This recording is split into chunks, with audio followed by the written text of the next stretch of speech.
Creator, the one who named me. You tell me what to do, you show me where to go. My Redeemer, the one true Savior, my helper and my friend, beginning and the end. You're the God of angel armies. With you I know no one can harm me. In your arms I feel safe. You never leave, nor forsake. God of angel armies. God of angel armies. No one can harm me. In your arms I feel safe. You never leave. Oh, 'cause that's who you are. Mighty warrior. Hello and welcome to the virtual convocation of the Springboard Roadshow. As you may know, this is the 15th edition of the Roadshow since the very first one in 2007. This year's Roadshow has been a totally virtual experience with 3 events. We first held one in April, then in June, and today is our final experience. The 15 years of the Roadshow has been an exciting journey of empowering young people with entrepreneurship, talent discovery, financial literacy, and career development. Indeed, over 300,000 young people have been mentored in face-to-face meetings across all regions of Ghana, with millions having participated virtually over the years. Many of our alums have gone on to do significant things in their professional lives. Some of them now serve as mentors and resource persons in our events, and that is very fulfilling. In 2011, in addition to traveling all across the regions of Ghana, the Roadshow went to Lagos in Nigeria and Banjul in Gambia. Both of them are in West Africa. Interestingly, up to 13.9 of all virtual participants of Springboard interventions come from Lagos, Nigeria, and Freetown, Sierra Leone. The needs of West Africa youth remain very much within our sights. Our theme for this year has been repositioning. It has proved to be very appropriate after the radical changes brought on by COVID-19. Today, our focus for this convocation will be narrowed to preparing for the year 2022. This is important because we have less than 2 months to enter the new year. We will have Rosie Ebe-Arthur, an accomplished HR executive, and Keli, Gadzekpo, Group CEO of Enterprise Group, as our guest speakers. We also have many young people, including yourselves, connecting and asking questions based on the presentations. Do post your questions, comments, and contributions on our Facebook, Twitter handles at either Springboard Virtual University or Albert N.E. Okran or Comfort Okran A. Today's conversation is very important even for us here at Springboard as we prepare to build stronger institutional capacity for the next level. In May 2020, Springboard was awarded the mandate to execute the COVID-19 Recovery and Resilience Program, which you call CALL, by the MasterCard Foundation. In partnership with Solidaridad, Springboard executed the program, which ended up equipping over 23 million young beneficiaries across Ghana with resilience, health awareness, wellness and safety, workplace skills, and job readiness to cope with the disruptions of COVID-19. After the program, our coffee table book, The Core Tales of Resilience, was published. It featured 200 inspiring young stories of young people sharing how CORE had enabled them with the requisite tools and resilience to brave the harrowing impacts of the COVID-19 pandemic. Indeed, the numerical reach and impact of the 6-month intervention was comparable to a decade of our work. CORE also afforded Springboard a rare opportunity to reach Ghana's huge informal sector as well as rural communities with its entrepreneurial interventions, which were translated into Akan, Ga, Eve, and Dangbe. Additionally, all presentations were signed for those who had hearing impairments. The foundation in June this year has initiated another offshoot, the Springboard Youth Dialogues. The Springboard Youth Dialogues is aimed at inculcating youth entrepreneurship, ethical leadership, and values in tertiary students and youth across Ghana. The Springboard Youth Dialogues also provides a much-needed platform for young people to engage directly with government about policy interventions that are aimed at Ghana's teeming youth. We would like to thank the Minister for Finance, Honorable Ken Ofori-Atta, for his commitment to this initiative and for traveling with us to Tamale, Sunyani, and to the recent event in Accra. These successes of the past year confirm that the time is right for Springboard to massively scale up across Ghana and beyond. We are confident that with the right injection of resources and capacity building, Springboard can help raise many young entrepreneurs and contribute to achieving the Sustainable Development Goals, especially goal numbers 1, 3, 5, and 8, namely no poverty, zero hunger, gender equality, and decent work, and economic growth. Wherever you are, watching or listening to us today, get a friend to tune in or log on as we deliberate on repositioning and preparing for the year 2022. 2021 may have been a tough year for many, but I hope that the keys shared today will make your 2022 your best year so far. Welcome again and enjoy the deliberations. God richly bless you. Over to you, Albert.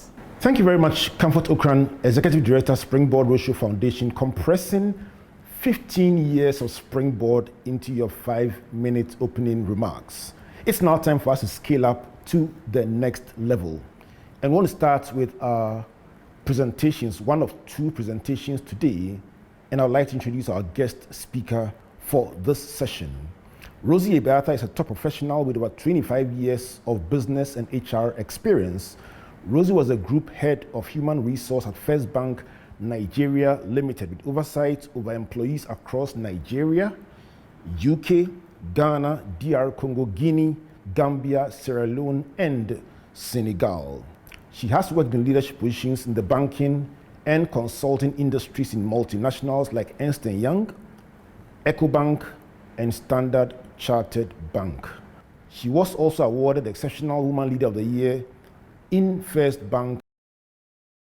She's a member of the Capacity Building and Certification Committee of the Chartered Institute of Bankers Nigeria, and recently joined Scancom PLC Ghana as an independent non-executive director of the company. Rosie is a member of the Executive Women's Network that focuses on developing and mentoring women. Springboard 2021, your guest speaker, Rosie Ebe-Arthur.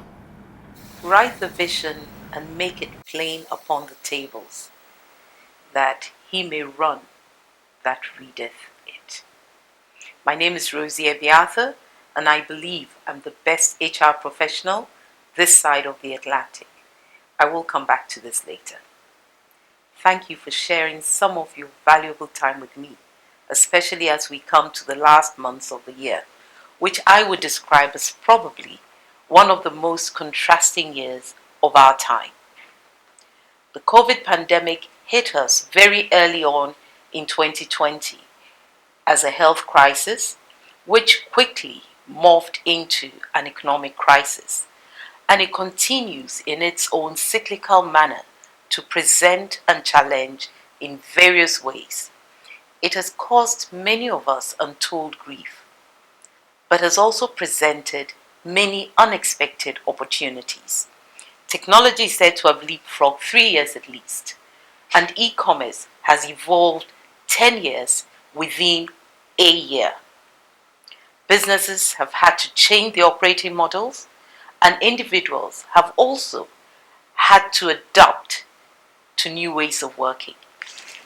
The next normal is here. So how should we position for 2022? Or in my view, how do we continually reposition for the next normal? Because we've learned from this black swan event of the pandemic that everything, and I mean everything, can stop. Nothing can be taken for granted, and everything can be redesigned. However, in all of this runs the thread of a silver lining. We must prepare for opportunity or be swept aside. What should we do? And if we have some time, what should companies do? Success may look very different today from what it looked like prior to the beginning of 2020. Today we hear about the workers' revolution. People are looking for a different kind of life. People are looking for a lot more from work.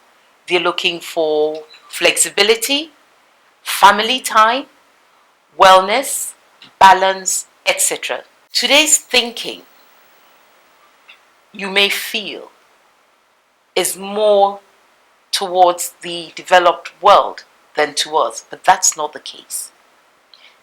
The changes we're experiencing today are not just for the knowledge workers, not for the talented and skilled individuals who have positioned themselves for change and the speed of change, but we're all part of this revolution and this change if we reposition ourselves properly. The question therefore is, why do some have choice and some don't? Why are some people sought after and others rejected? Each of us, I tell you, is a unique diamond, perhaps in the rough at the moment. And I believe we all know that a diamond comes from pure carbon under extreme heat and pressure. So what must we do to unearth the diamond in us? Before you embark on a journey, you make a plan. Where am I going? Do I need help? How will I get there? What's my mode of transport? What is the cost? How long will it take? I have learned to think in blocks of 10 years. I came across some food for thought some years back.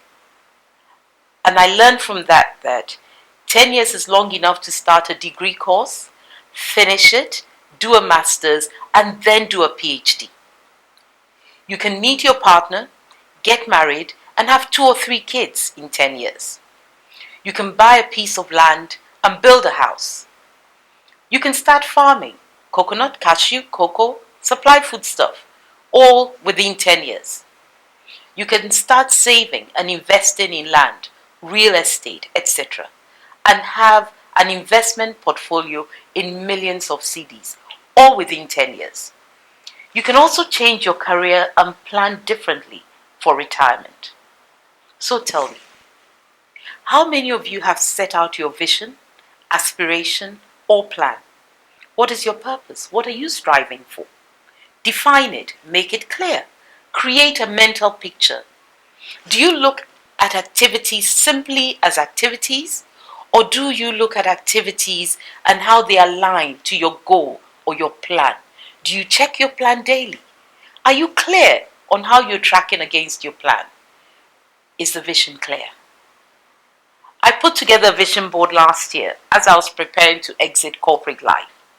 And this board sits in my study where I see it every day. It gives me energy as I contextualize the work I do in the scope of my plan. So talking to you today is part of this plan that I have. This is how I stay engaged and focused. The difference now from how I viewed it in the past is that I have experienced the impact of COVID. So I now review my plan more frequently to ensure it makes sense. Do you have a plan written out? How important is it to you? And how are you tracking against it? Don't forget, the success is not a straight line, and there may be detours. So have you built flexibility into your plan? Let me ask you another question. Who are your helpers or your stakeholders who can help you along the way? Get a coach for work-related stuff. Get a mentor who will give you broader advice and support and learnings across life. So work and life integration. Get a sponsor, an influential person, your voice in the room when you're not there. When an opportunity comes up, who's this person who would say, have you thought about Kwesi for this role? How intellectually curious are you? Have you investigated how jobs are likely to change with the impact of data, AI, technology, digitalization, which is on processes, digitization, which is on information? Did you notice how health, well-being, pharmaceutical, data, technology, connectivity, etc. moved to the front row? And did you see how travel, hospitality, etc. took a back seat during the pandemic? What does a new world look like in your mind's eye? Are lawyers going to remain the way they are? What about the banks? Will we need tellers? Will we need relationship managers? What's going to happen? What about travel agents? Are we not booking our flights ourselves these days? If healthcare continues to improve and we live longer, what kind of care will we need as we grow older? Is insurance going to become relevant to us in Africa? We have a large population who do not have access to funds. They don't have access to technology. They don't have access to insurance.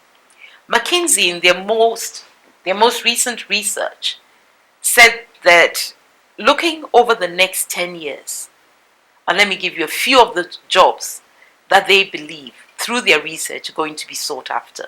Electricians, all computer jobs, analysts, developers, etc. Data scientists, ophthalmologists, marketing managers, logisticians, physical therapists, HR specialists, teachers, truck drivers, information security, personal service managers. You would wonder why. Nurses, medical health managers.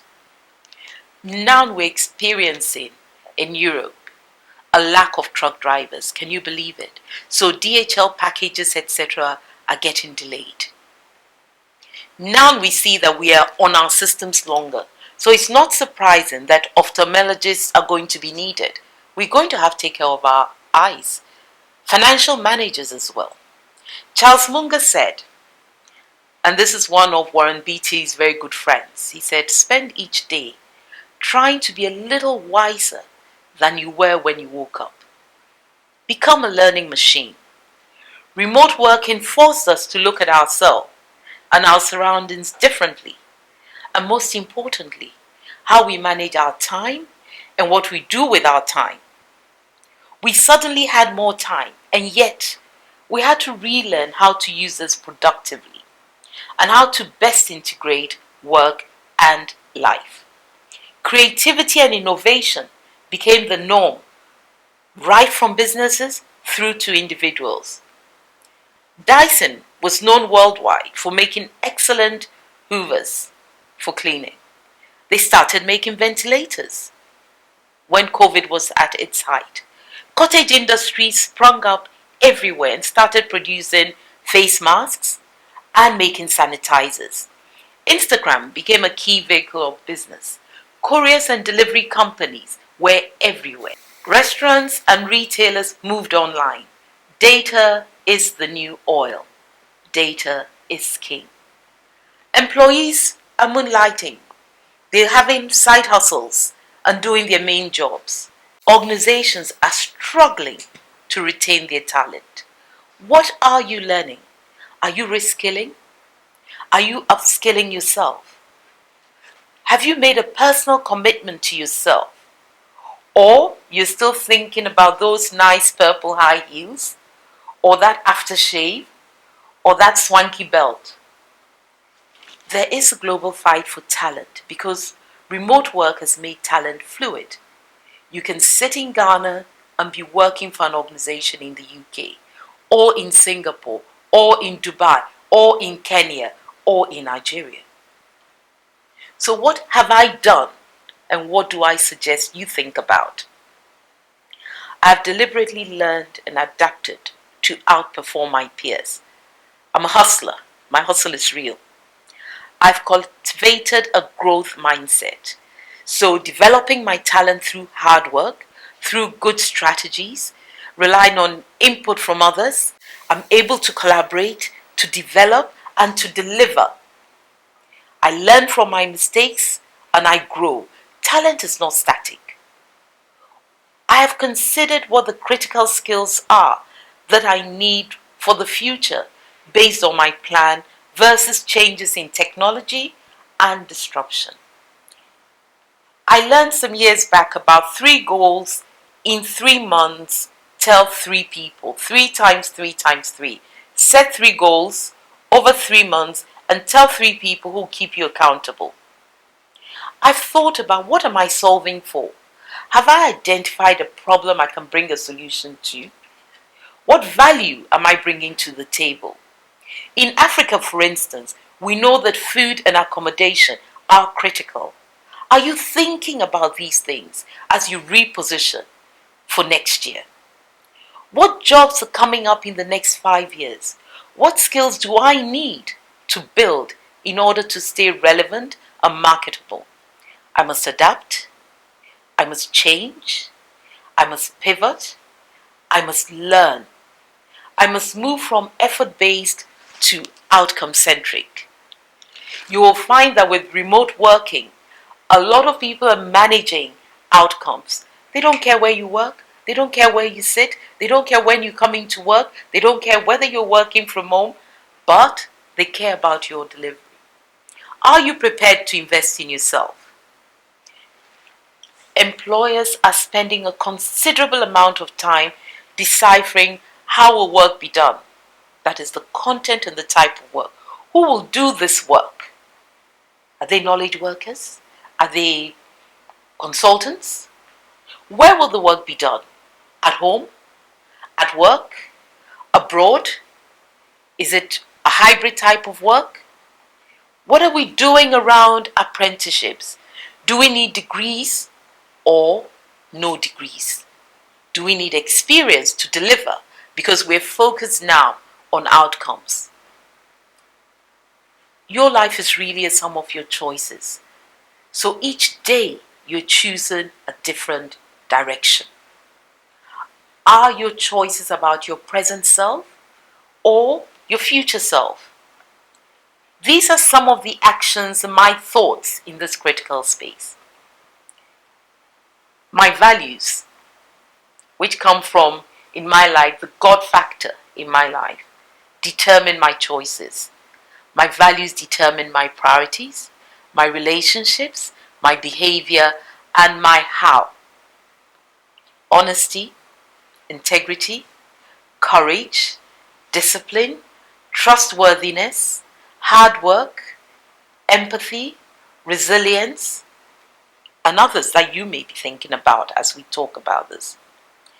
I grew up in a household where my father always said, "Show me your friends and I'll show you your character." Who do you surround yourself with? Who are the top 5 people in your circle? Focus on your strengths. What can you do? Not what you can't do. Don't spend too much time worrying about what you can't do. Develop your strengths. Think about your response to setbacks and failures, both personal and professional. Build resilience. We've talked often around IQ, intelligent quotient, SQ, social quotient that talks about being at peace with others, emotional quotient, EQ, which helps you with building networks, collaborating with people. But now we're talking also about adversity quotient, one's ability to come through a rough patch with learnings. I love turning my lemons into lemonade. I also make a point to take care of my physical self. I need to take care of my physical self so I can operate at my optimal. You need to consider also how others see the world, how they live, how they think, versus your examination of your own mental and emotional processes. Outrospection versus introspection equals empathy. Let's see technology as an enabler. Let's not be afraid of it. It is opening doors to new opportunities and to new jobs and richer jobs that require thinking, advisory. Do not get left behind. Be opportunity minded, not opportunity blinded. I have so many people who are so worried about, oh, the machines are going to take our jobs, technology is going to take our jobs, we have a chatbot now and now customers. No, they're going to allow you to think differently and grow differently. Think about continuous improvement. Create and innovate. Look at what you have before you. Think how you can do this better. Remember, persistence beats resistance every day. Do great work. Focus on delivery and performance. So, my name is Rosie, and coming back to this, I am the best HR professional this side of the Atlantic. Why do I say so? I joined the world of work in the age of typewriters. I worked as a lone black secretary in the UK to move the organization I worked with in the 80s from MS-DOS, which was a digital operating system that was not fancy at all, to Windows. I worked in production in advertising when companies were focused on marketing and advertising. I moved into HR in the days of gaming, when all these video games became the thing, and I worked then with Warner Interactive. I then moved into consulting in Ernst & Young Ghana and was selected through interviewing to take up the role of People Director, Ernst & Young Africa, based out of South Africa and oversee 19 countries. I was poached by EcoBank, ETI, and left ETI as a group HR business partner with oversight across 33 countries. I then moved to Standard Chartered Bank as HR head Ghana, and on leaving, I was the head of HR Nigeria and West Africa, based in Nigeria. I then changed and moved to one of the largest banks in Africa, with a history of 127 years, the first Bank of British West Africa, based out of Nigeria with responsibility for the footprint in Africa, UK, China, and France. I am now determined in the next 10 years, with the grace of God, to build a new career. Easy to say, but each step I have taken in my past required deliberateness, sacrifice, a plan, scanning the horizon, looking into the future, constantly repositioning, learning, upskilling, reskilling, tears and prayers, and chalking some successes. I present to you with hope and faith in your capabilities and ability to reposition and take advantage of opportunities. 2022, and my thoughts on how you should reposition for the next normal. Thank you.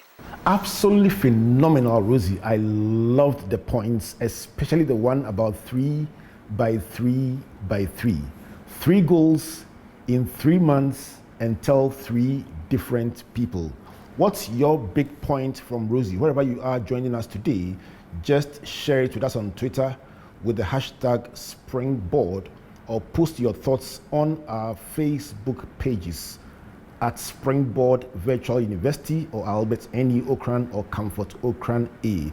Let the world know that you are at the virtual convocation of Springboard and you are learning big time.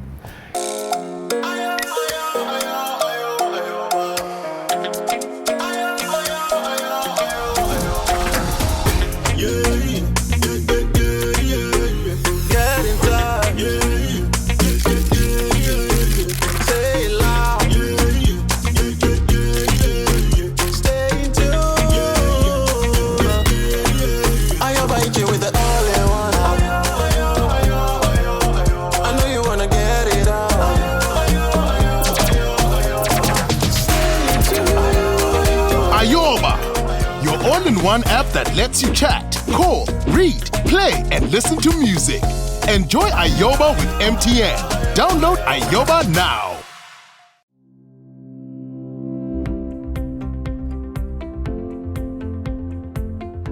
Hello, ladies and gentlemen. Greetings from the entire Enterprise family. It's such a pleasure to be able to be associated once again with this all-important program. At Enterprise, our roots date back almost 100 years in this country.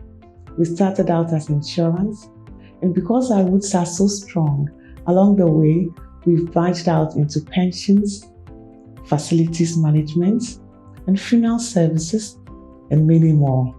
And in all of this, we have distinguished ourselves, making us one of the most admired companies in Ghana today. In our operations in Gambia, Nigeria, and here in Ghana, we are known for delivering customized solutions that cater for our clients' needs from cradle to grave. We are especially interested in the youth, and so we have identified financial literacy for the youth as one of our core focus areas for our corporate social investment activities. It is therefore no wonder that we associate ourselves with Springboard. Springboard consistently delivers for us the target market that is a direct fit with our brand. The nuggets of wisdom that are dispersed from matriculation to convocation are life-changing. It is said that a day spent with a maestro is worth a week of reading. With Springboard, you certainly spend good time with experts. So finally, this morning, my advice to you is that you reposition yourself to enter into a whole new world of learning. And while you're at it, remember that whether it's insurance, pensions, property management, or funeral services, Enterprise will always give you an advantage. Thank you.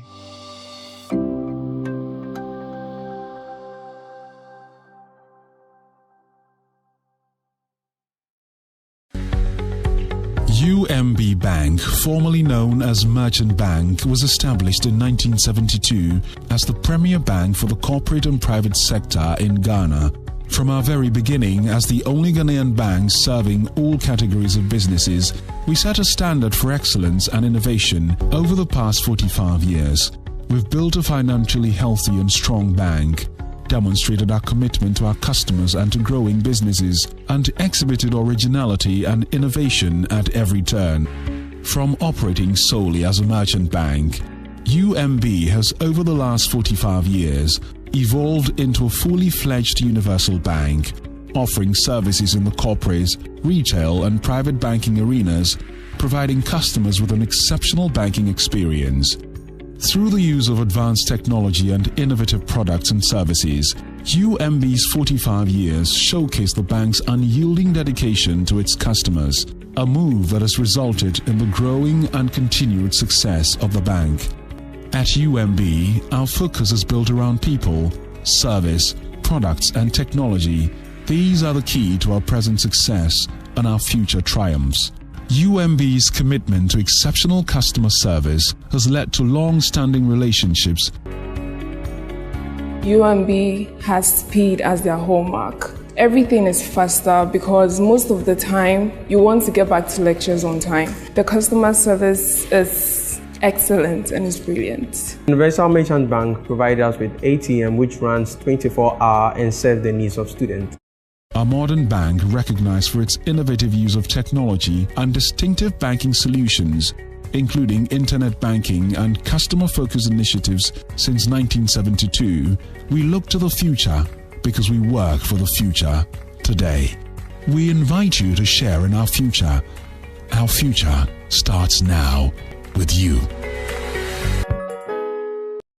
It's now time to move on to our keynote speaker for today, and he needs no introduction at Springboard because he's been part of this right from the inception.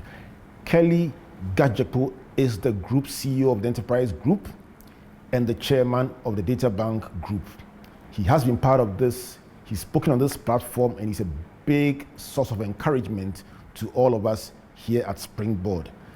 Ladies and gentlemen, Keli Gadzekpo. Thank you very much, Albert, for that wonderful introduction. I almost couldn't even recognize myself, but I'm going to just jump right into it. So as we round up the year 2021 and prepare for 2022, I'd like to share some thoughts on the theme for this conference, which is repositioning. I draw the title of this, my speech, from Enterprise's marketing theme for the year, which is Dream Big with Enterprise. We chose that theme because we are aware that many of us are held back from pursuing our dreams because of fear. So by this theme, we encourage our clients and indeed ourselves to let us handle their fears so that they can be free to pursue their dreams. However, since I'm talking to you young ones, I'd like to tweak the theme a little bit and say to you, dream big, but act even bigger. Before I go any further, let me truly congratulate Albert and Comfort, for their incredible passion and commitment to mentoring our young people and empowering them to venture into entrepreneurship and the co-crew world all these years. You having an irreplaceable passion. And I want to thank you not just for your effort at what you do, but truly also for giving people like me a platform and giving expression to something as important as youth entrepreneurship and empowerment, which is dear to not just me, but to many people. We really admire what you're doing, and please, please, please continue to do more of it. Thank you very much. Now, initiating this Springboard Roadshow in 2007 and sustaining it for the last 15 years is no mean feat. And it is that kind of entrepreneurial or pioneering resilience and tenacity of purpose that will be the crux of my message today. I also wish to commend you, or those of you who are tuning in to this program, for making the right choice. By participating in this event, you are investing in your future, and you will surely reap a bountiful harvest. So, on the 25th of February 2012, myself, legal practitioner Yoni Kolindi, who was then chairman of the Springboard Roadshow Foundation, and who is now Supreme Court Justice, I must add, and a few other mentors traveled to Cape Coast with Albert and Comfort and the team for the 6th edition of the Springboard Roadshow. In the power mentoring sessions preceding the main conference, I spent time speaking with individual students who were keen to know the secrets of starting a business or building a great career. And they thought I would be a good source for revealing those secrets. So I shared my own experiences of how we started Data Bank and some of the very difficult choices we had to make for years in order to see our dreams become reality. Some of them were visibly short. My main message for that day was about excellence through innovation and technology. Interestingly, as I prepped for today, it struck me that some of the ideas I put forward those close to 15 years ago are even more relevant in today's rapidly changing world than they were when they were first shared, 9 years ago. Don't forget that when we speak in these sessions, we only share what we've learned and applied in our own lives and businesses in the hope that they would also take a cue, that you would also take a cue and achieve even more than we have done with it. This is the main reason why we mount these platforms, to use our learnings and even our mistakes to inspire a greater generation of achievers such as yourselves. It is humbling to note that lawyer Yoni Kolini has achieved so much since then and has, as I said earlier, has gone on to become a justice of the highest court of the land, the Supreme Court.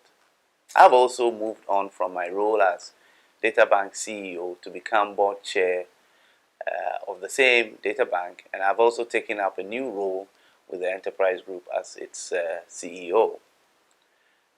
It's been an amazing decade of growth and accomplishment for the Enterprise Group. Now I'll revisit a few of the items from 2012 as I share with you on Dream Big but Act Even Bigger.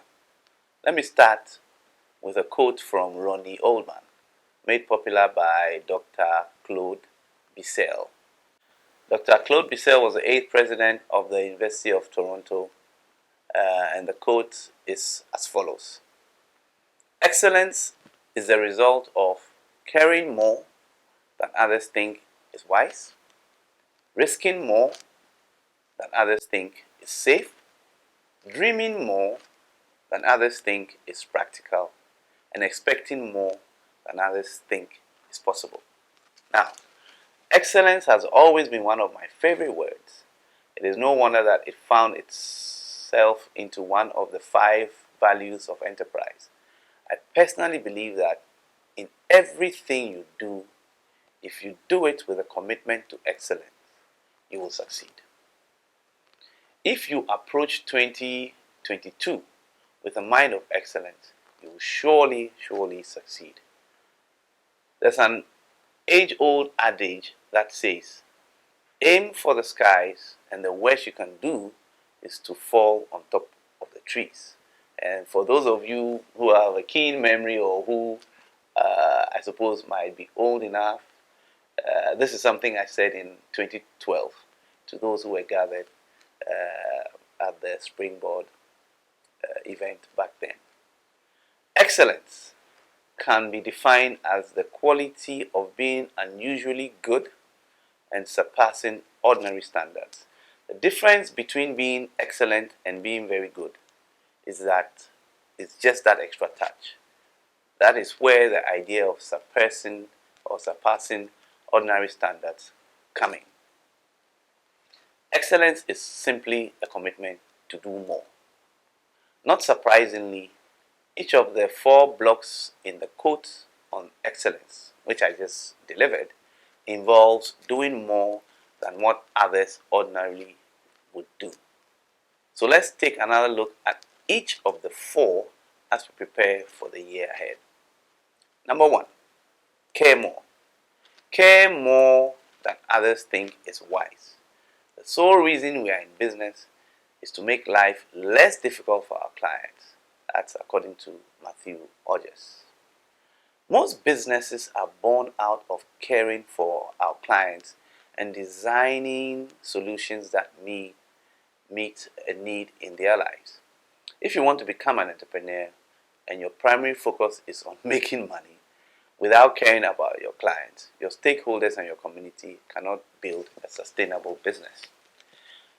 Building a business is about solving a problem for people and getting rewarded for it. That's the primary switch from passion to business. Doing business with excellence means being bold to reject what everybody else says is okay. Jesse Harrison says that involves putting yourself in their shoes, putting yourselves in the shoes of your customers. That is empathy. The editor who cares about their client will read the script over and over to ensure that there isn't a single mistake that could affect the final work. The surgeon who cares about the patient will take time to carefully read the folder and avoid amputating the wrong leg. You can imagine. In caring for others, you may sometimes look unwise, but excellence ultimately always pays off. At Enterprise, our mantra is caring about you from the cradle to the grave. We want to be an integral part of your life at every stage in your journey. Interestingly, some of our most successful policies have been developed as a byproduct of empathizing with the needs of our clients and brainstorming on how to ease the pain for others. We like to think at Enterprise that we are in the risk mitigation business. In other words, we want to take on to ourselves the risks that our customers have so that they can go on and do what they do best, which may not be involved in risk mitigation or insurance. That is the spirit in which we must enter 2022. A commitment to be excellent in what we do by caring for people and serving them. For those contemplating entrepreneurship and wondering where to start, think of something you really care about and what possible solutions you can offer and get rewarded for. So you got to go deep. You got to look for that passion, something you deeply care about.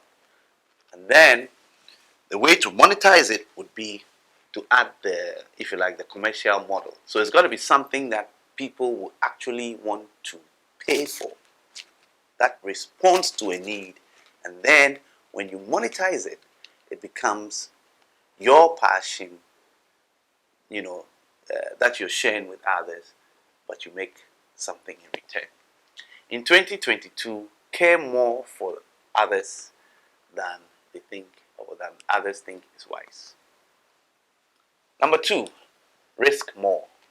Risk more than others think is safe. In the coming year, I urge you to step out of your comfort zone and try to do something you haven't done before. Solve a problem. Develop an innovation. Release an exciting product or design a new system or ways for doing things. If you have a passion for excellence, you must risk more than others think is safe. Management guru Peter Drucker once said, "Whenever you see a successful business, someone once made a courageous decision." And that's really what it's all about.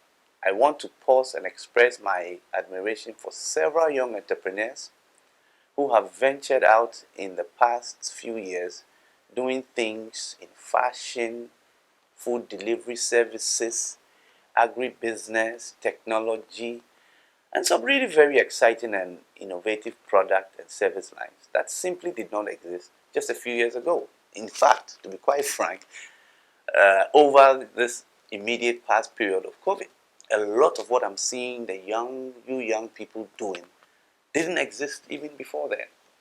You're building the next crop of companies that will be the reference point in the next decade and beyond. Keep on doing it. Number 3, dream more. Dream more than others think is practical.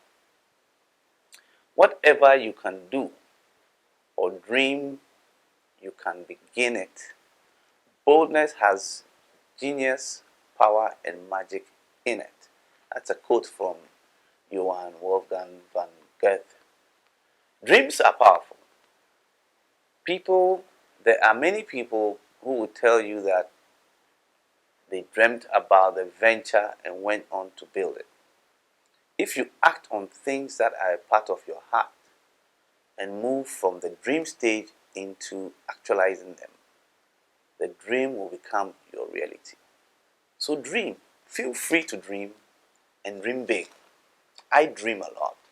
I dream all the time.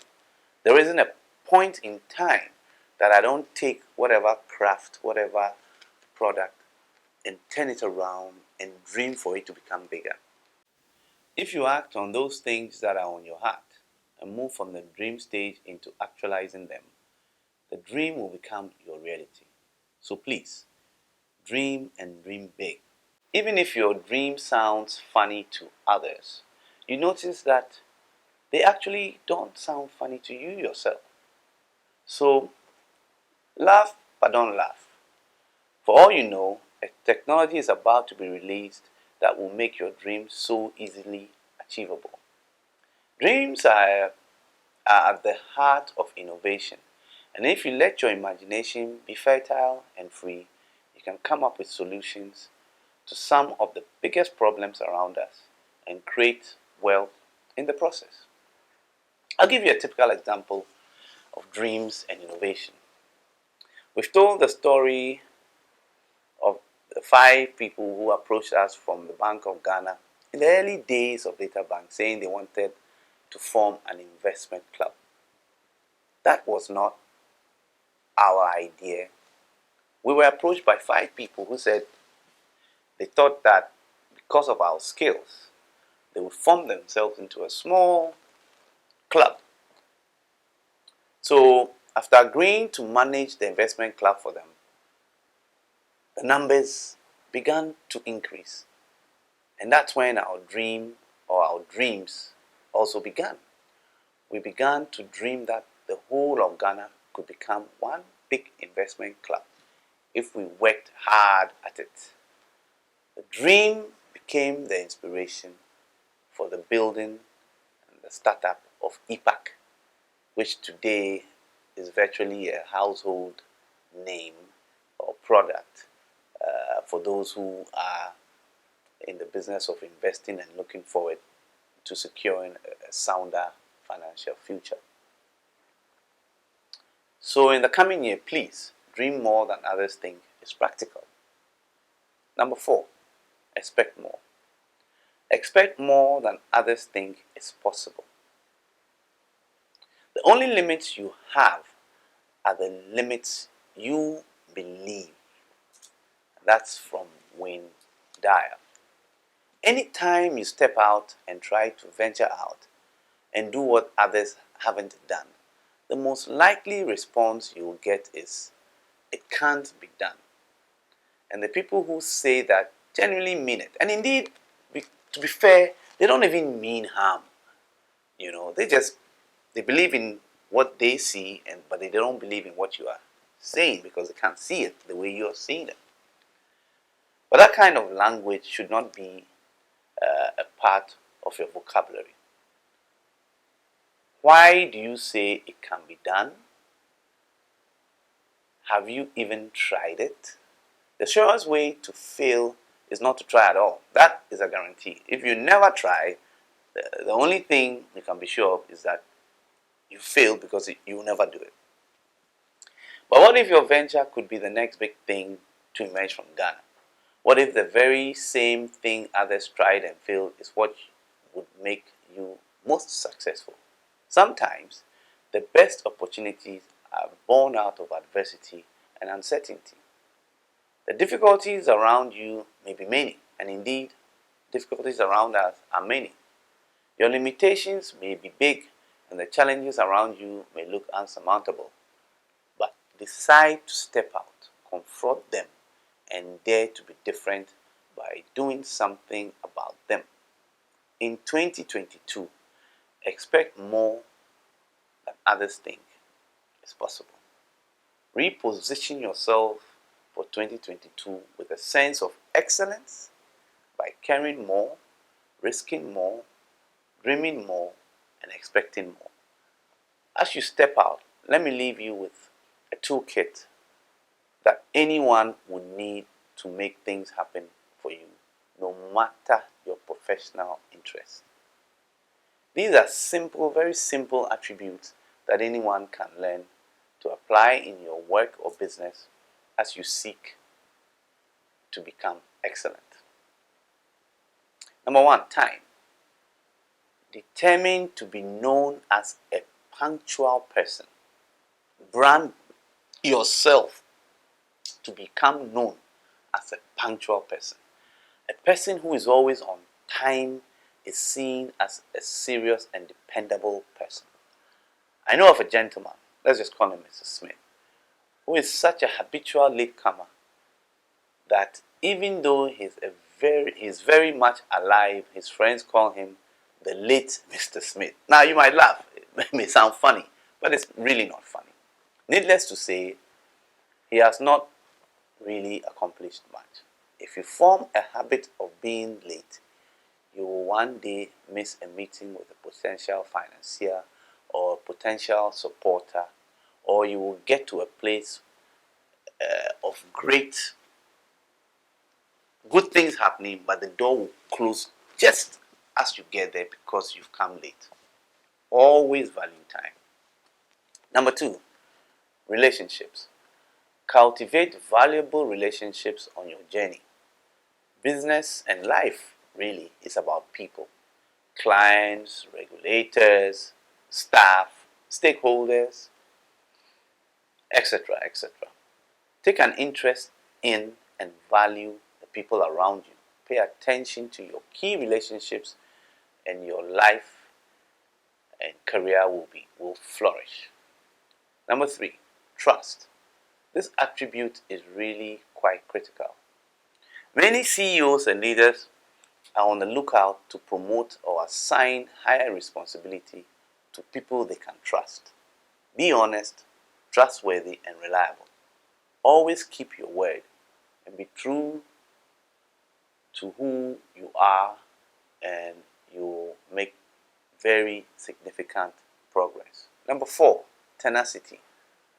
Tenacity is what helps us pull through life's toughest challenges and still go ahead to achieve our full potential. Lately, we talk about challenges, the easiest point of reference being the COVID-19 pandemic. May I respectfully inform you,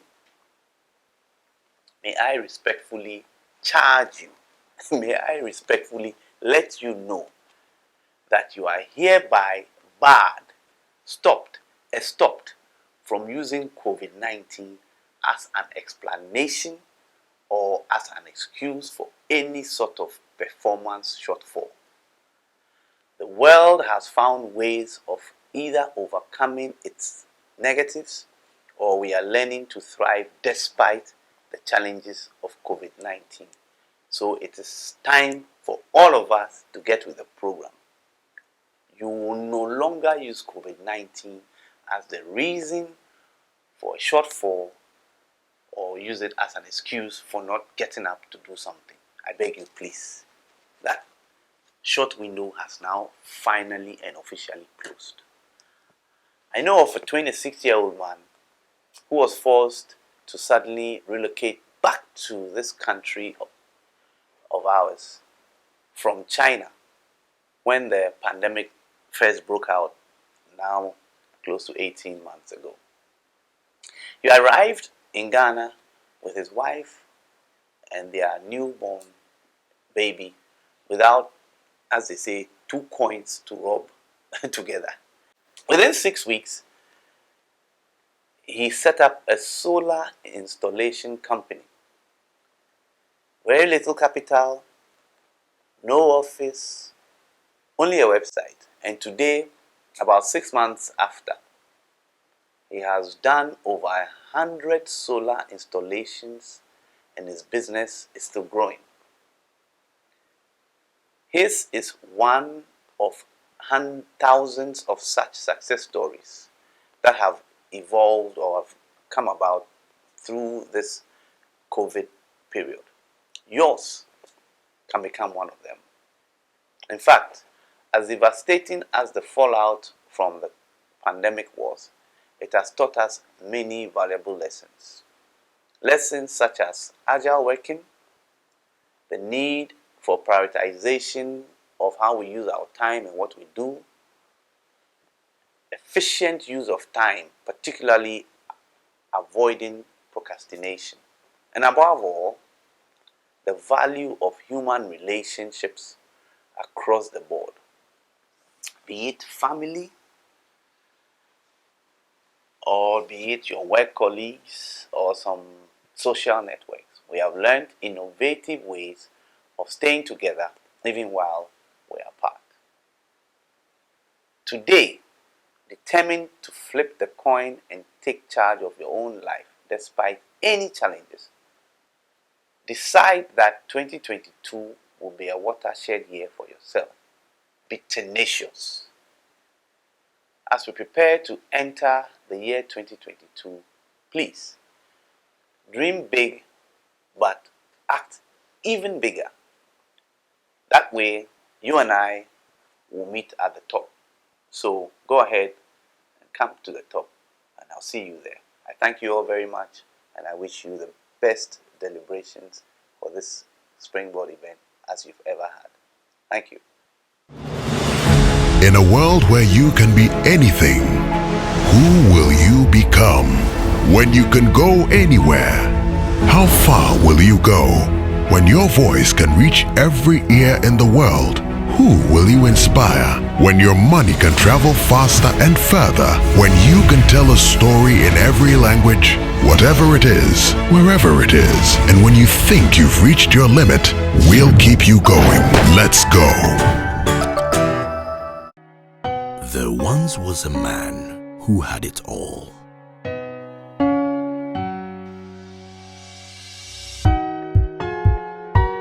He had skill, he had charisma.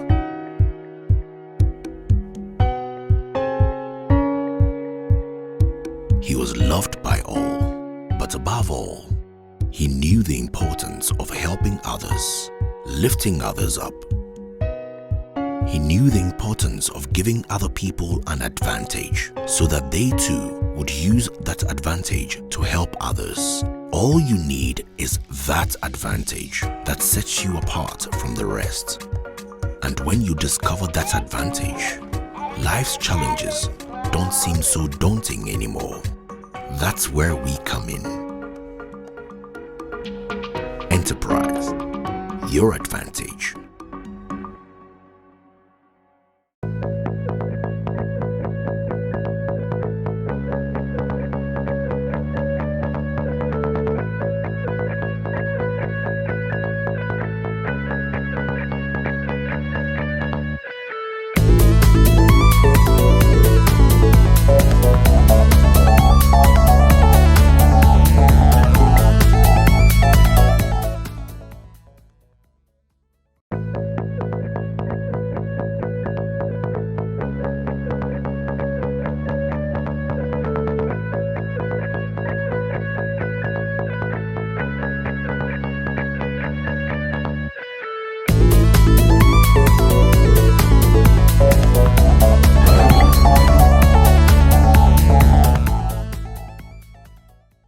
Thank you very much, Keli, and I love this. Oh, thanks. It's always a pleasure to join you and Comfort.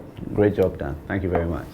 You took us back 9 years to February 2012, and it's almost like a seamless transition of thought from then till now, with common threads running through your speech in Cape Coast and your speech here, 2021 virtual convocation. So Keli, the big takeout from your presentation is the point about debarring and forbidding everyone from using COVID-19 as an excuse for non-performance of your goals and objectives. So Keli, let me find out from you. Rosie shared earlier on, and listening to the two of you, it's almost like there's been a confluence of thoughts or rehearsal of your thoughts. What is your big takeout from Rosie's presentation? I'd like you to share it with our listeners and viewers.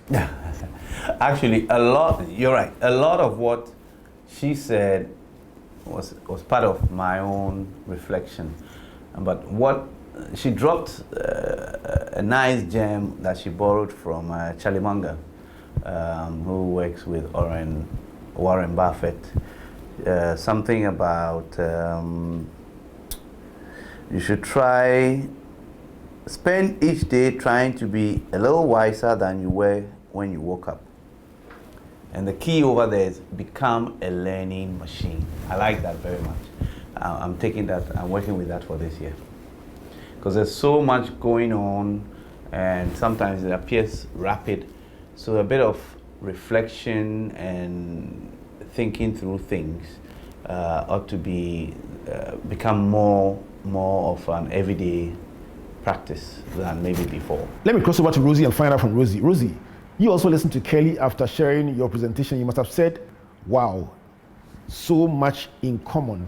What is your big takeout from Keli's presentation? Thank you, Albert, for that. And I thoroughly enjoyed Keli's presentation.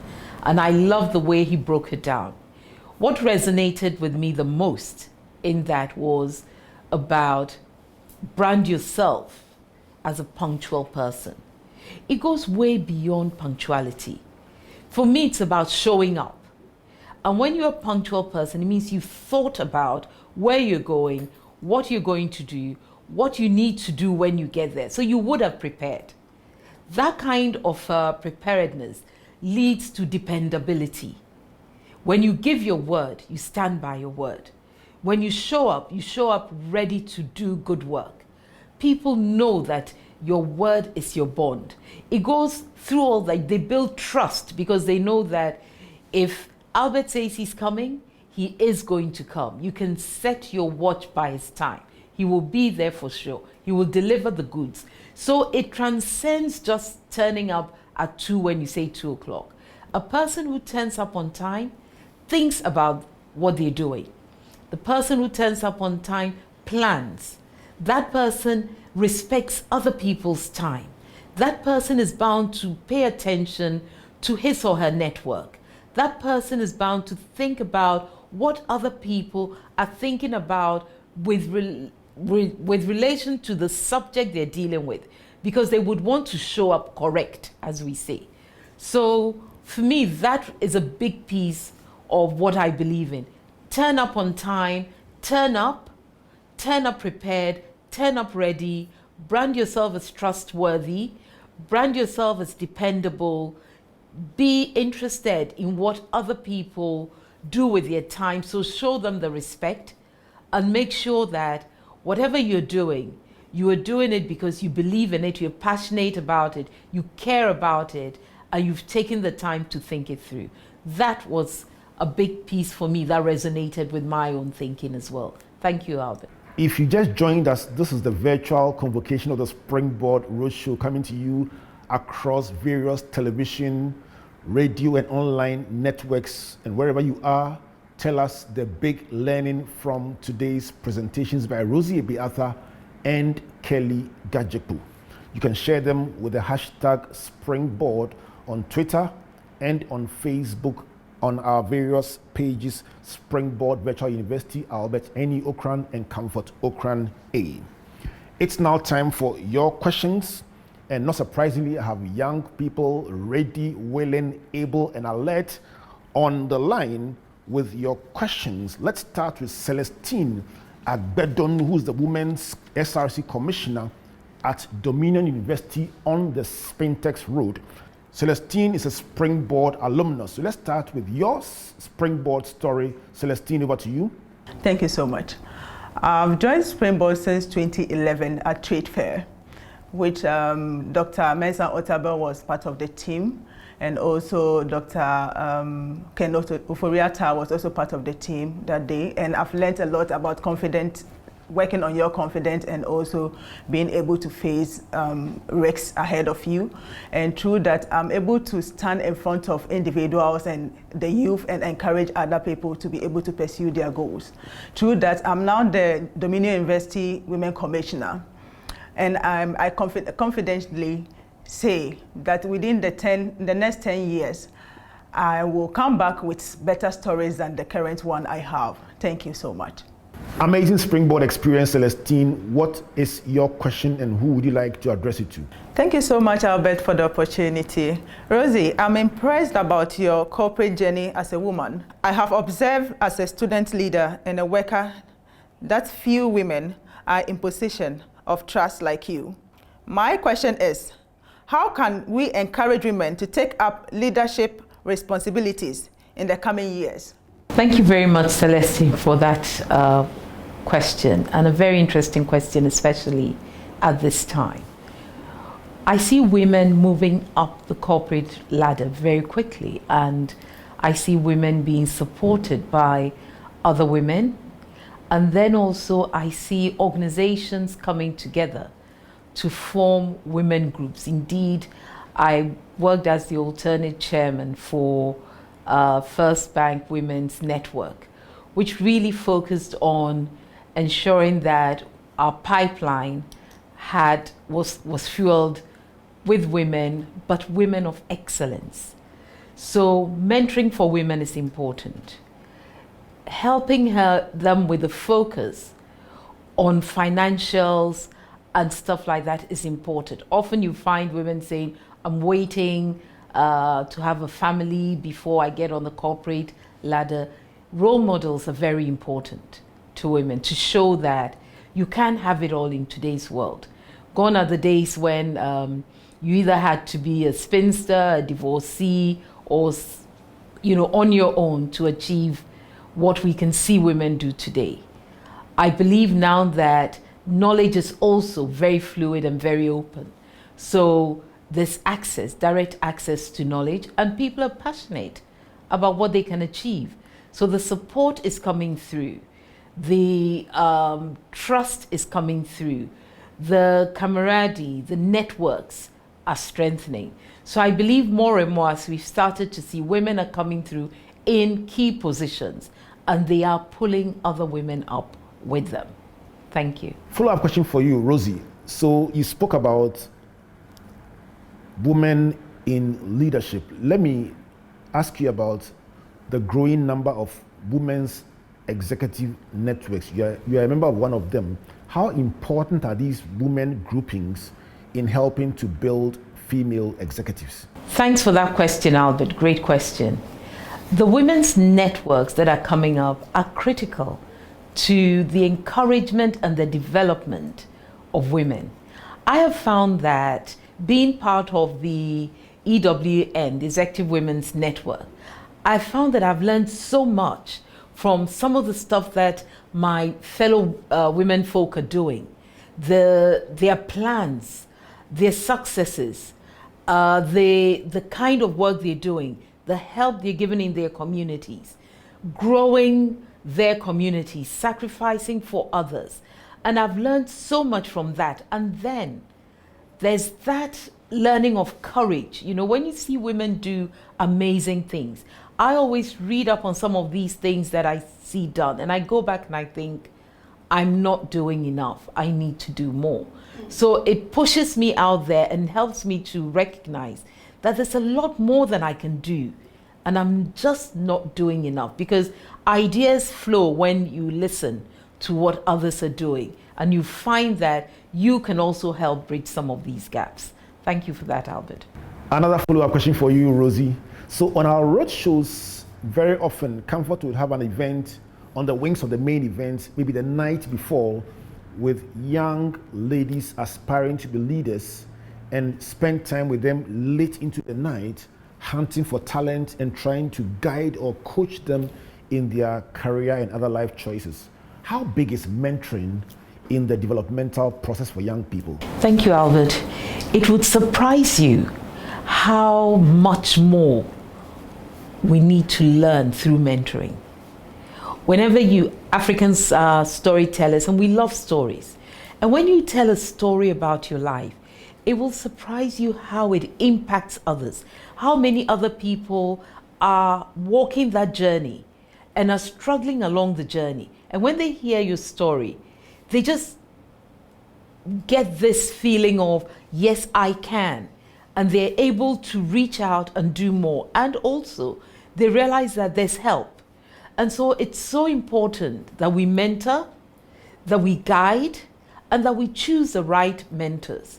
I'm always an advocate of the fact that allow people to choose their own mentors, because they choose people who reflect something in them, who they are akin to, and they are able to learn faster from these relationships.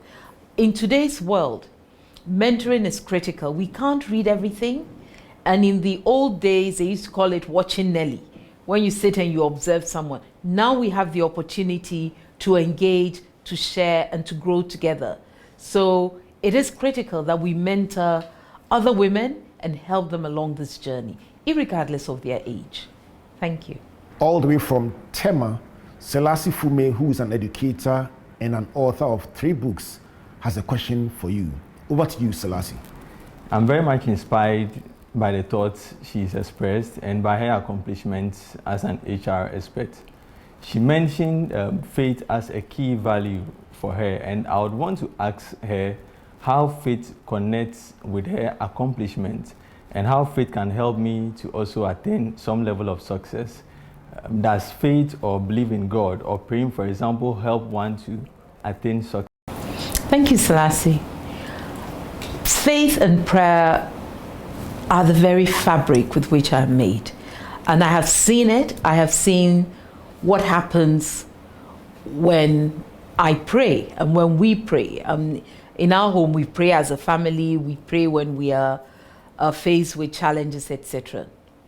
Having said that, one of the things that one must note is that success is based on performance, is based on delivery, and Keli mentioned earlier, dependability, trust, showing up, so being punctual. These are all the merits. So you can choose to be religious and not deliver. There's that challenge, and today we see quite a bit of that. And people pray and wait and think, oh, it will happen. No, there are other parts of it. You must deliver. You must be trustworthy.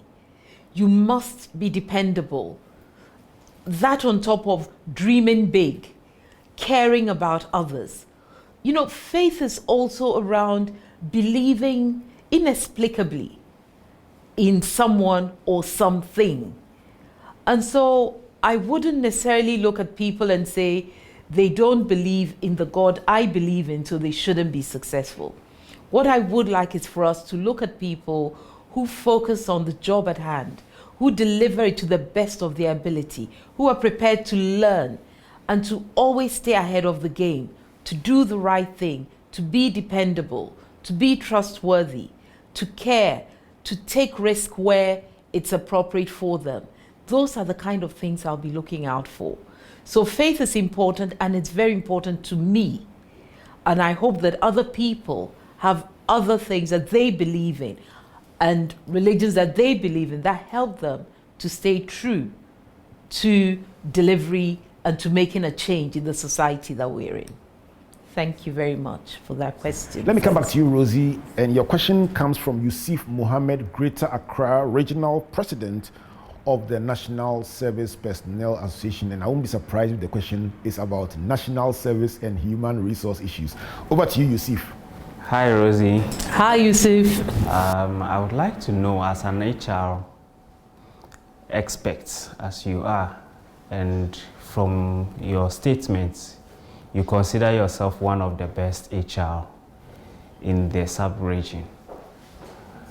What is your take on the service personnel being posted to institutions to undertake 1 year mandatory service that tend not to actually get the experience they are supposed to have, but rather being sent on errands to buy things like wache and others? I would be very, very happy if you can address this issue for me. Thank you. Yusuf, I'm so with you on that. So one part of me looks at it and I just think we're not doing enough to give people the opportunity of 1 year to prepare for work. And I challenge businesses to look at this seriously. How would I look at it? In my time, you cannot ask an intern or a service personnel to go down to your car and bring your bag up, to go out and buy wache. You cannot. It's almost like do not even be heard or seen talking about it. But organizations need to look at this carefully, because one of the areas I think we've missed out is on workforce planning. So speaking as an HR expert, I would say that often we do not know how many service personnel we're going to get. We do not know what their backgrounds are. We're supposed to take whatever we get and make them and shape them. If we could build into our workforce plan that lag and assume that based on maybe trending analysis, we're going to get 20 service personnel, where in the businesses can they be used efficiently? This is going to help us in planning, but if we don't plan for them, that is when they come in and they're just thrown anywhere in the business. So organizations must really challenge themselves and take on the piece of how do we mold and prepare our youth during that 1 year of service to be the best they can be, to actually even think around what is it that I really want to do? What I went into uni for, is it really what I want to deliver? Have I learned something new that is going to change my direction? What are the choices that are available? Let us use this time as a time to build so that our service personnel can get the best out of it, and our businesses can also get that extra hand on board to do good work. Thank you. Thank you for that, Yusuf. Great question. Let me cross over to you, Keli, for the next question. It comes from, surprisingly, a pastor. Pastor Eric Ocheri has a question for you, Keli. Eric, over to you. Thank you so much, Reverend, for this opportunity to ask this question for Springboard. And I also want to say thank you so much, Keli Gadzekpo, for this presentation, a wonderful presentation that you did. My name is Eric Ocheri, and I'm a pastor of ICGC as well as a church administrator.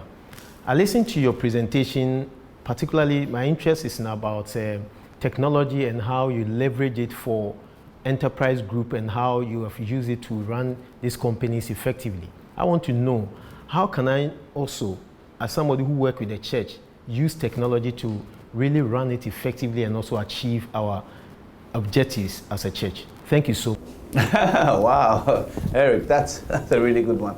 But actually, it's been done already. In fact, it can only be fair to say that modern day churches, so to speak, have taken this almost like they were there before the rest of us are now joining. I've been lucky, privileged to go to ICGC a few times, and just the pure technical production of their service is actually ahead of most businesses already. So I would say, if you want to learn, just go to the church and see what they're doing. They're doing it by way of remote. They're doing it also right on the premises by way of production and sound. And when the pastor is delivering, they're doing it in so many audiovisual. The modern church actually is full of audiovisual. So they're on course already. So you can go and learn from them. Interesting question by Pastor Eric, and absolutely amazing response by Keli Gadzekpo about the applicability of thoughts across various industries and even in churches. Keli, a follow-up question for you on this same point. You mentioned technology and adoption. Interestingly, that was a point you made 9 years ago in your presentation at Cape Coast on technology and innovation as drivers of change. Let me ask you about this new way of working and organizations that have been slow adopters to technology in the face of a rapidly changing world. What is likely to be the impact of companies that have not responded too quickly to some of these changes? Thanks, Albert. Yeah, I absolutely see the point you're making. My take on it is that by not deploying or using technology as a tool, whoever it is, whatever business you're in, you're simply decoupling yourself from the market, because the market has moved on and is using technology in so many ways already. Your customers are the end of your technology kit or tool. So if you don't have that kit or the tool, guess who's losing out? So it's not really simply just thinking of it as in, how do I use it in the production of my good or my service? It's even more important to recognize that the market that you used to follow with your feet, that you used to follow with having a physical retail outlet, is now expanded by several times, and it's out there in cyberspace, and you need the tool to reach them and get them and do your transactions with them. So yeah, think of it more upside down than you initiating anything. If you don't, you won't find them. But if you do, you'll find out that they're out there. Douglas is an electrician running a company called Anointed Energy and Safety Construction. His story is simple. During the pandemic, when many businesses were crumbling, he stumbled on the core program, and courtesy of the mentoring intervention, being given a mentor to guide him through the process, he received important business management skills and expertise to be able to keep his business on track, and is now thinking of the next level. He has a question for you, Keli. Over to you, Douglas. Thank you so much. My question goes to Mr. Gadzekpo. I know you run a leading insurance company in Ghana, and I want to ask, what does it take to become the best leading electrical company in Africa and even beyond? Oh, I like Douglas. If there's something I like about your question or your aspiration, it's scalable, even by way of how you've presented the question. So this is what I would say. When you take a step, for example, I assume that what you're doing now is more relevant for homes. You're wiring and giving your services to homes. I think the way to grow is to button it down, have your foot on it solidly before you put your eye on the next stage. And by doing it that way, it means that you're not going to be losing what you've already created, but you're going to build on top of what you've created. So if I'm right, and let's say you're wiring homes, but the bigger market is, let's say, offices, make sure as you develop into the offices that the home, in fact, before you even start touching offices, that you have bedded, what we call bedded the home business.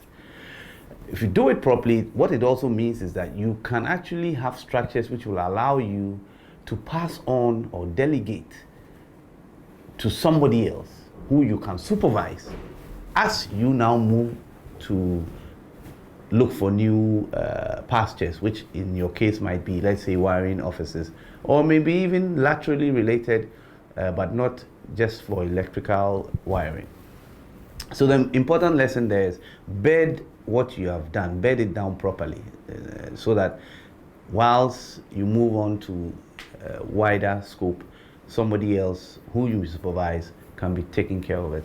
That's how we did a lot of our growth at Data Bank. Let me bring you your last question, Keli, and it comes from an absolutely talented young lady. Nane Kwia Santua Afram is a pencil painter and a public administration student at the University of Ghana. Over to you, Nane Kwia. Thank you, Reverend Albert. I've realized that in other countries, painters or artists get to work for notable people in society. As an upcoming artist, I would like to network with these notable people in society. So how do I get to do that, even in this era of COVID and all its protocols? Thank you. First of all, I'm assuming the pencil painting is the one that, you know, when you go to events, someone is sitting at a stool and can do a caricature or something. I may be wrong, but it's something in that space. Very exciting field, full of sort of passion. What I would say is the easy way really is do what the rest of us have started doing, which is replace your in-person encounters with virtual encounters. Now, I know it may sound boring because the person sitting right in front of you, and especially you're able to give instructions about 10 left, 10 right, and all that kind of stuff, is more engaged and engaging than if somehow the person has to be sitting in front of a laptop and it's a different understanding. It takes some thinking through. I'm not one to be prescriptive when I haven't reflected as fully. But I think that this whole area of virtual activity where a person can be miles away and feels like close up is the beginning of your solution. You would have to nuance it to suit your, not just your talent, but your vocation or what you want to achieve, get out of it. I'm not going to be prescriptive because I don't have all the answers perfectly, but it starts with applying the virtual skills that we now all do. Some of my best meetings, I must tell you, these days are done virtually. So I can see where you can apply that also to your craft. Brilliant question, Nanekia, about painting for accomplished people, and I love your answer, Keli. But quick follow-up on that one. You did public administration for your master's at Harvard University, John F. Kennedy School. And interestingly, Nanekia is also reading public administration, but she mentions public admin and art. So let me find out from you. Do you foresee a bit of conflict between Nanekia's talent and then her academic pursuits in terms of choosing what she wants to do with her life going forward? Speak to Nanekia. Oh, Nanekia is actually blessed. Blessed because the one, I'm assuming, the pencil art one, is a gift and a passion. So I would say she should, Nanekia, you need to hold on to that. Don't let it fade. It is somewhere between a passion that expresses and also a business. You haven't put your finger is not on the business one yet as broadly, and that's just fine. There's a time and a place for everything. But if you're doing public administration, it will take you into different areas. It's a different, almost like it's a different space, which is fine. It's got its great attributes and so on and so forth. But this other one with the pencil art, I prefer to think of it as a gift, something that you have passion for. And one thing I know in everything that I've experienced so far is that whenever you have passion, you can move it in a way that most people who don't have that passion can't. When you've had your bite of public administration and maybe choose to either retire or downscale, this very same skill will come into play as a livelihood. So I would say hold on to it, just create the balance. Create the balance and hold on, because as for passion, it's nothing better than that in life. Wow, phenomenal. And if you just joined us, this has been the Springboard 2021 Roadshow, the virtual convocation, and it's been a very insightful experience. First, a presentation by Rosie, Ebe-Arthur, and then by Keli, Gadzekpo, focusing on repositioning, preparing for the year 2022. And we've had some very insightful questions from the young people joining us from various places and locations. One thing is certain, with the ideas, concepts, and prescriptions that have been shared in this program, I am very confident that these young people will look into the future with hope. And who knows, 10 years from now, when we gather again, they'll be mentioning that the thoughts and ideas shared with them have been a key part of their rising to become key achievers for nation, for continent, and for the world at large. Absolutely amazing time together. Let's cross over to Comfort to wrap up for us. Thank you, Albert, for hosting this program and doing it so beautifully as always. We are indebted to you. I must say today has been insightful, thought-provoking, and fun. Thank you, my sister Rosie, for your inspiring message. My vision board is now, is on top, and it would not end. I'll look at it every day. Keli, thank you for challenging us to be deliberate in cultivating our personal and business relations. Thank you very much. Thank you for all of you who joined us today, especially those who sent us questions and comments. We are so grateful to you. Team Springboard, Matthew, Prince, Gifty, and all others, I'm grateful that you are there. Production team led by Nana Abankumsing, Invictus, you guys are the best. Above all, We are grateful to God that He had mercies on us and we're able to meet and have such a wonderful program. Let's sign off with a song, Baba God, by our teen sensation, Jeffany. Jeffany, take us away. Baba God, oh, you've been so good, oh. You saved me from my enemies and given me new life. Never let me down, oh. I see you always provide, oh. I can't believe how you love me and call me your wife. And I don't know what to do, oh. The way you love me just blow my mind. And I don't know what to say, oh. You are good to me all the time.